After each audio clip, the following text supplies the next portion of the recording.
예, 북한이 다음 달 6일 개최하는 제7차 노동당 대회를 전후해서 대규모 화력 시범에 나설 것으로 보입니다. 유사시에 대비해서 우리 군이 훈련하는 북한의 핵심 시설 정밀 타격 훈련에 대한 맞대응 성격으로 풀이가 되는데요.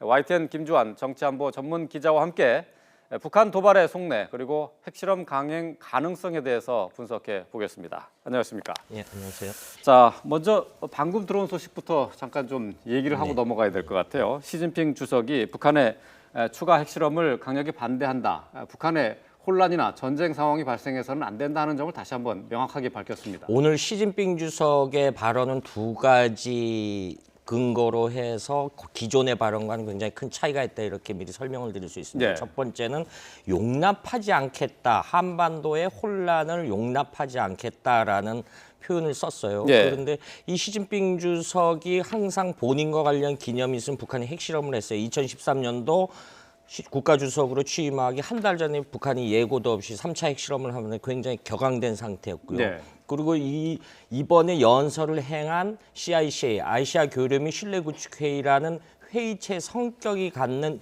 의미가 남다르기 때문에 네. 여기서 이건 기본적으로 이 중국 주도의 그 안보 대화기구거든요. 그렇다면 이 미중 관계에 있어서는 미국의 안보 기조하는 반대 입장에 서는 안보협의체인데 네. 중국의 입장에서는 그런 장소에서 북핵에 대해서 강력한 발언을 했다. 다시 정리하면 5차 핵실험을 강행하지 말아라. 이걸 용납하지 않겠다라고 해서 굉장히 큰 의미가 되겠죠. 좀 이 1992년도에 만든 협의체인데 이건 그래서 의미가 앞서 제가 설명드렸듯이 과거의 시 주석이 한반도 북핵 관련 발언 그리고 사실 과거에는 시 주석의 발언이 중국 관방 매체를 통해서 전달하지 저렇게 직접 한 얘기는 거의 전례가 없거든요. 그런데 지금 공개석상에서 기조연설을 통해서 발언했다라는 점에서 북한이 받아들여야 하는 압박감이라든가 거기에 따른 책임감이 굉장히 남다를 거라고 봅니다. 예. 지금 뭐 시진핑 주석 같은 경우 지금 이제 그 발언 내용 가운데 그 안보리 대북 제재 결의를 더 강력하고 전면적으로 실행하겠다 하는 입장도 다시 한번 또 밝혔어요. 근데 또 러시아도 추가 핵실험에 대한 경고 발언이 있었죠? 어제였죠. 우리 시각으로 어제였는데 러시아도 역시 지금 말씀하신 중국 주도의 CICA 협의체처럼 국제안보 대화를 하는 거를 5차를 지금 모스크바에서 하고 있어요. 그러니까 1.5 트랙이라고 하는데 정부기관 안보 분야 공직자라든가 학자들이 참가했는데 이 회의체를 잠깐 설명드리면 러시아에서 작년에 처형된 인민무력부장인 북한의 현영 철이가 그 대화에 참석해서 북핵 관련 발언을 했었어요. 했다가 그 이후에 처형이 됐는데 그런데 올해 러시아 러브로프 외무장관이 북한이 핵 보유국을 보유한다는 거에 대해서는 환상임을 알아야 된다. 이렇게 그렇죠. 발언을 했기 때문에 이 발언과 오늘 시 주석의 발언을 묶어서 보면은 북중러, 이 북한의 입장에서는 전통적으로 후견인이라고 생각했던 중국과 러시아가 이제 우리 편이 아니구나 이런 의심을 들 정도로 그래서 CICA에 내일 폐막이 되는 거로 전해지고 있는데 내일 거기서 공동 커뮤니케가 나올 예정인데 북핵에 관한 일관된 입장 아마 이 한국, 중국, 러시아 외무장관들이 주도해서 CICA 공동 커뮤니케에 북핵의 추가 핵실험에 대한 반대 성명을 단 아주 강력한 성명이 나올 거로 이렇게 예상들을 하고 있습니다. 네, 그 시진핑 주석이 오늘 했었던 얘기 다시 한번 조금 돌아가 보면은 지금 이제 핵실험에 대해서 강력히 경고한 것과 그다음에 안보리의 대북 제재 결의안을 철저하고 완전하게 준수해 나가겠다 하는 것 그리고 또 같이 이제 얘기했었던 것이 한반도의 핵 안보, 핵 긴장감은 대화와 협력으로 풀어나가야 한다는 대화를 좀 강조했어요. 대화 부분은 어떤 중국의 주변 정세에 대한 그 기본적인 그 입장입니다. 그러니까 중국은 남과 북을 동등하게 취급하기 때문에 천안함 때도 사실은 천안함 그 폭침 사건 이후에도 중국이 그 부분에 대해서는 양측이 자제를 하라는 표에서 굉장히 우리 여론이 공분된 적이 있었어요. 이 부분에 대해서는 중국이 그 부분은 미국과의 관계 때문에 동북아 정세를 그렇게 접근할 수밖에 없는데 그런데 오늘은 보다 방점은 용납하지 않겠다. 그리고 전면적 이행을 하겠다라는 부분이 지금 유엔 주도하에 그 경제 제재를 하지 않습니까? 사실 유엔이 추가 카드를 중에 단 지금까지 1945년도 유엔 체제가 성립된 이후 1960년대 한 번 써먹었다는 42조 항을 적용할지 모른다라는 전망들이 나오고 있어요. 42조는 뭐냐면 지금은 경제 제재를 하면서 북한을 드나드는 우편물이라든가 민간인들의 그 항공기를 이용한 북한 입국 출국을 허용하는데 이런 것까지 봉쇄할 수 있는 법적 근거가 유엔 현장에 있거든요. 이 부분을 같이 유엔이 거부권 중국이나 러시아가 거부권 행사를 안 하는 전제하에 동참한다면 이건 지금보다 훨씬 강력한 대북 제재가 된다 이렇게 볼 수 있겠죠. 예. 지금 뭐 북한의 5차 핵실험에 대한 가능성에 대한 얘기가 계속 나오고 있는데 시진핑 주석은 일단 명백하게 반대한다는 입장을 확인을 했습니다. 하지 말라라는 거죠. 예, 그렇죠. 근데 지금 어제 국회에서 국정원의 보고가 있었었는데 이 자리에서 5차 핵실험은 언제든지 일어날 수 있을 만큼 준비는 이제 완벽하게 돼 있다 이런 보고가 들어왔죠. 예, 1월 6일 날 4차 핵실험을 했죠. 그때 이미 이 추후 핵실험을 할 준비를 갖췄다. 그래서 추가 비용은 안 받아. 이 핵실험을 한 번 할 때마다 비용이 한 20억 달러씩 든다라고 해요.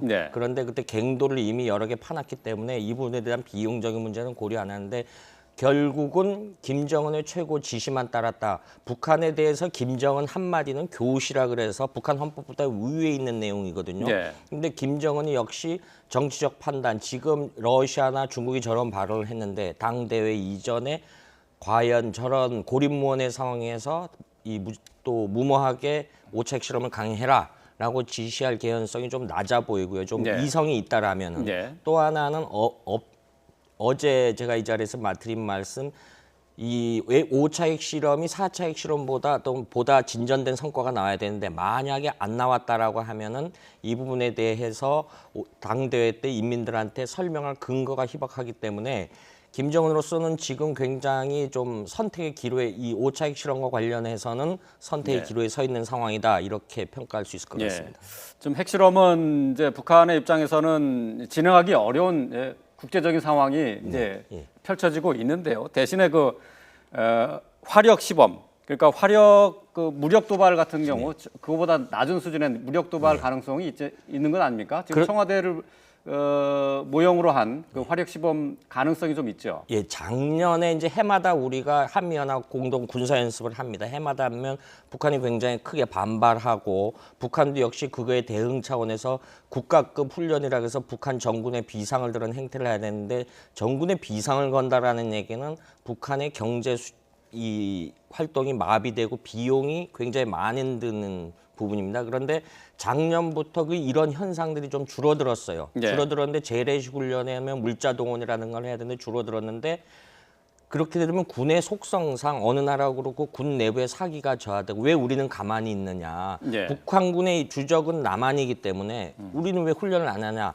이런 부분에 대한 어떤 사기 진작 차원에서 저런 훈련을 기획할 수 있다고 보고요. 이래서 근데 저것이 우리 아리랑 위성이 관측했다 그러죠. 그 국가급 그 훈련 규모라기보다는 좀 규모가 작은, 물론 화력이 한 30여 대가 그 평양 외곽에 배치됐다라고 하는데 지금 위장막을 씌워놨기 때문에 정확히 무기 체계가 어떤 건지는 아직 모르는 상황이고요. 언제든지 저거 역시 청와대를 목표로 타격 훈련하고 그리고 이제 극도의 적개심을 고치기 위해서 그 이전에 목표는 청와대다라는 얘기를 대외 선전 매체를 통해서 자기들이 많이 선전을 했죠. 평양 인근에 그 청와대 모형을 만들어 놓고 이제 타격 훈련을 한다는 건데 굳이 저렇게 청와대 타격 훈련을 감행하는 무리하게 강행하는 이유는 어디에 있습니까? 앞서 설명드렸듯이 내부적으로 북한 김정은 지도부는 겁이 많을 겁니다. 우리가 이 지난번에 1월 핵실험 이후에 미국의 전략 자산들이 한반도 상공의 B2 폭격기라든가 이런 것이 전개됐을 때 항상 아버지인 김정은 때도 그렇고 이 자기들이 특각이라는 그 핵심 지하시설 숨는다고 해서 동선이 거의 노출을 안 되고 그 무서움을 알기 때문에 이번에 하기 때문에 근데 우리가 이번에 한미 을지훈련하면서 작전계획 501호 이른바 참수작전이라 그래서 북한의 주요 정밀시설은 핵심 타격 훈련을 했어요. 이 부분에 대한 자기들도 할 수 있다라는 거를 과시하기 위한 저런 훈련은 사실 정밀하고 은밀하게 해야 되는데 청와대 모형을 만들어 놓고 한다라는 것은 오히려 선전용인데 내부적으로는 예. 굉장히 불안하고 겁이 많다 이렇게 봐야 되겠죠. 그것과 같이 연결을 해서 북한판 패트리어트 미사일이라고 할 수 있는 KN-56 예. 이것을 개발을 상당히 공을 많이 들이고 있는데 그런 두려움이 바로 이것으로 연결되는 건가요? 그러면? 그렇죠. 그 북미 평양이 지금까지 그 발음된 6.25 전쟁 때 워낙 그 폭격을 많이 해서 초토화됐기 때문에 그 이후에 대공방어망을 굉장히 강화시키고 있다고 합니다. 굉장히 강화시키고 있다고 하는데 KN-56는 말 그대로 우리도 이제 저런 비슷한 우리의 이제 무기 체계 이제 공중에서 날아오는 미사일을 요격하겠다라는 그 광의의 해무면 일종의 사드 체계 같은 건데요. 예. 저것이 그 북한의 KN-26가 한 300km 전방에 그런데 고체 연료를 쓰고 그거를 2010년대에 퍼레이드 때 공개했다가 지난달에 일부러 우리도 이런 거를 갖고 있으니까 우리를 함부로 공습을 하거나 요격하지 말아라라는 예. 어떤 위험용 이런 근거용으로 지난달에 그 동해안에서 시험 발사하는 걸 공개한 적이 있죠. 예. 그 지난해 4월 현영철 북한 인민무력부장이 처형됐었을 때 러시아 측에 지대공 미사일 구매를 요청했다가 거절당한 게 그 처형의 이유다라는 그 분석도 있었는데 그만큼 지대공 미사일 방어 체계를 만드는 게 중요하다는 얘기죠. 굉장히 갖고 싶어하죠. 앞서 설명드렸던 제4차 러시아 국제안보회의에 현영철 당시 인민무력이 참석해서 러시아 측의 물물교환을 해서 S-300. 작년에 러시아 전승절 기념해서 러시아가 S-500까지 개량형을 공개를 한 적이 있는데 예. 이것이 갖는 방어 체계가 어느 정도 위험령이냐면 최근에 시리아 내전을 하지 않습니까? 시리아 내에 러시아 군사기지가 있는데 배치를 했어요. 배치하니까 주변국 나토인 회원국인 터키와 미국이 굉장히 반발을 했어요. 예. 이 정도로 S300, 400, 500 시리즈 지대공 미사일 체계는 지금까지 현존하는 어떤 지대공 미사일 무기체보다 뛰어난 능력을 가지고 있기 때문에 북한은 이거를 굉장히 갖고 싶어 했는데 러시아가 너희들은 줄 수 없다. 그런데 중국한테는 팔기로 작년에 러중 정상회담 때 중국한테는 팔기로 했어요. 근데 그 책임을 물어서 현영철을 처형했다라는 게 나중에 이제 굉장히 많이 들어온 보고 내용 중에 하나였죠. 예. 자, 화제를 바꿔 보겠습니다. 이제 다음 달 6일로 예정이 돼 있는데요. 노동당 대회가 36년 만에 열리게 됩니다. 자, 이 노동당 대회 김정은에게서는 이제 북한의 새로운 김정은 체제가 시작이 됐다 하는 것을 공식 선언하는 자리가 될 텐데요. 무엇보다도 중요한 건 아마 핵과 관련된 선언이 나오지 않을까 하는 건데 어떻게 전망하십니까? 지금 이런데 만약에 오늘 인바 시진핑 주석도 저렇게 하지 말라라고 했을 때 두 가지 가능성이 있죠. 지금까지 김정은에서 따르는 마이웨이식으로 그럼에도 우리는 하겠다라고 무모하게 할 개연성이 있고요. 예. 나중에 어떤 합리적 판단이 아니라면 두 번째는 예정대로 5차 핵실험을 한다라고 했을 경우에는 그 후에 가능성은 두 가지가 있죠. 그 핵 모라토리엄 선언. 우리는 핵 보유국이 됐으니까 선언을 하고 그다음에 군축에 나서겠다. 예. 이렇게 어떤 전통적인 방식으로 접근할 수가 있고요. 또 하나는 안 할 수가 있고 어찌됐든 간에 자기는 핵병진 노선을 사수하겠다. 그래서 핵 관련된 이른바 김정은 독트린을 발표할 가능성이 굉장히 커 보이죠. 예. 말씀하신 것처럼 이번 당대회를 통해서 핵 경제 병진 노선이 뭐 그 이전에 이미 그 선포가 됐습니다만은 다시 국가 전략으로 다시 그 재선포되는 그런 자리가 될 가능성이 높죠. 일장의 그 통치 철학, 저는 이제 통치 브랜드라고 부르고 예. 싶은데 북한판 통치 브랜드라고 하는데 핵을 가줌으로써 재래식 전력에 투자하는 경제 비용이 적다. 그래서 우리가 핵을 보유하면 이 부분을 민수용으로 하기 때문에 인민들이 더 잘 살 수 있다라는 논리거든요. 핵병직 노선이. 예. 그래서 핵을 먼저 가져야 된다라고 하는데 할아버지인 김일성이 1972년도에 우리가 잘 알고 있는 주체사상을 선포해서 북한의 통치 이념으로 삼았어요. 예. 그런데 아버지인 김정일은 1980년도에 이른바 성군 정치,